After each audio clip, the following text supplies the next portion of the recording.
In the process of working on your dreams, you are going to incur a lot of disappointment, a lot of failure, a lot of pain, a lot of setbacks, a lot of defeats. But in the process of doing that, you will discover some things about yourself that you don't know right now. What you will realize is that you have greatness within you. What you'll realize is that you're more powerful than you can ever begin to imagine.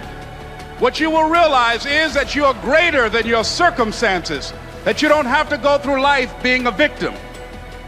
As Jack indicated, I was born in Miami, Florida, in an area called Liberty City, in an abandoned building on a hard linoleum floor with my twin brother. We were 6 weeks of age, we were adopted.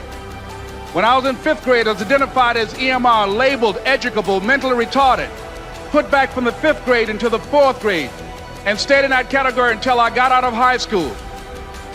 I don't have any college training, but I met a high school teacher who one day changed my life. I was waiting on another student, and when he came in, he said to me, "Young man, go to the board and write what I'm about to tell you." And I said, I can't do that, sir. He said, "Why not?" I said, "I'm not one of your students." He said, "It doesn't matter, follow my directions now." I said, "I can't do that, sir." He said, "Why not?" I said, "Because I'm educable, mentally retarded." And he came from behind his desk and he looked at me. He said, "Don't ever say that again. Someone's opinion of you does not have to become your reality." I'm saying this is the time more than ever that you want to begin to inoculate yourself with positive words, coming to conventions, showing up on meetings, being on the calls, to make yourself unstoppable, to get out of your mind the polluting negative thoughts that's causing most people to go through life being stuck because they're volunteer victims. Somebody said that many people die at age 25 and don't get buried until they're 65 because they got so much garbage in their minds. You are here because you've got a clear vision of what you want and where you're going. Give yourselves a round of applause. Don't worry if they don't get it. Don't try and convince people to do this business. A person convinced against their will is of the same opinion still. You are not like everybody else. You can walk outside and find pigeons, but if you're looking for eagles, it's going to take you a minute. You are different. It's lonely at the top. How many of you know it's lonely at the top? Raise your hands. It's lonely at the top, but you eat better. That's what I'm talking about. You're different. One great entrepreneur said, "I choose not to be a common man. It's my right to be uncommon if I can. I seek opportunity, not security. I do not wish to be a kept citizen, humbled and dulled by having the state look after me. I want to take the calculated risk, to dream and to build, to fail and to succeed. I refuse to live from hand to mouth. I prefer the challenges of life to the guaranteed existence, the thrill of fulfillment to the still calm of utopia. I will never cower before any master, nor bend to any threat. It's my heritage to stand erect, proud and unafraid, to face the world boldly and say, 'This I have done.' You showed up because you're building a business that you can stand and say, 'I did this. I did this. This is my dream.'" Give yourselves a round of applause. Yes, yes, yes. It's hard changing your life. It was hard when just over 3 years ago, in the Penobscot building in Detroit, Michigan, where I was operating my business, and I fell on some hard times, and I was sleeping in my office. It was hard coming into the lobby, and the security said, "Excuse me, Mr. Brown, can we see you for a moment?" And I said, "Yes," and I walked up to the counter, and he gave me an envelope. And he said, "Would you mind reading it here?" And I opened the envelope, and the envelope was from management that said, "This is an office tower. It's not a hotel. Please do not sleep in your office." And I said, "Excuse me, sir." I said, "I just worked long hours in creating my business. I'm an entrepreneur. And right now things are bad for me, but they're not going to be this way always. And I just asked for the opportunity to continue to operate like I'm doing. I'm not trying to make this my home." And it was hard coming through the lobby. And sometimes they would laugh. There's a guy talking about becoming successful. And look at him. He's bathing in the bathroom upstairs on the 21st floor. He sleeps on the floor. Him and two other dreamers up there. Look at him. It was hard, ladies and gentlemen, coming to speak to people. And I was facing financial difficulties in my own life. I was behind on my bills and my dreams, and I'm saying to them, you can live your dream. It was hard, ladies and gentlemen. It was very difficult to pick myself up each day believing that I could do it. There were times that I doubted myself. I said, God, why is this happening to me? I'm just trying to take care of my children and my mother. I'm not trying to steal or rob from anybody. Why did this have to happen to me? It was very hard. And here's what I want to say to you. For those of you that have experienced some hardships, don't give up on your dream. No one could have convinced me by holding on, by continuing to push forward, by continuing to run toward my dream, that one day I would have my own talk show. It's a long shot, ladies and gentlemen, from Liberty City, an abandoned building on a floor, never knowing my mother or father. It's a long shot.